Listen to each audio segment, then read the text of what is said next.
Ang ino-offer po ng ang dating daan sa pamamagitan ng ating Pangulong tagapagsalita ay yung magsuri po kayo.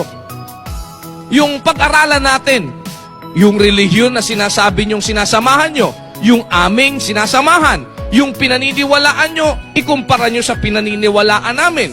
Yung sinasabi sa Biblia, ano ba ang nakasulat dito tungkol dun sa pagkain, sa Panginoong Jesucristo, at sa kung ano-ano pang mga matters of faith. Kung nagbibigay tayo ng pansin sa ibang mga bagay, the more na dapat na magbigay tayo when it comes to our salvation. Bakit po? Isa lang ang ating kaluluwa. Kapag ikaw naloko ka sa pera, makakabawi ka pa eh. Madaling kumita ng pera, masipag ka lang.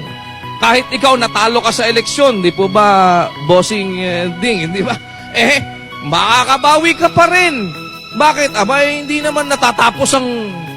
kung halimbawa, may mga nadadayaman sa eleksyon, hindi naman sa habang panahon makakapandaya kung sino man ang nandadaya. Kaya, kung ikaw nagnanasang makabangon doon sa ibang mga pagkakataon na ikaw nadaya, pag sa relihiyong ka po nadaya, mahirap makabawi kung hindi ka magsusuri, kung hindi ka mag-aaral. Dahil pag napahamak ang kaluluwa mo, isa lang yan. Isa lang yan.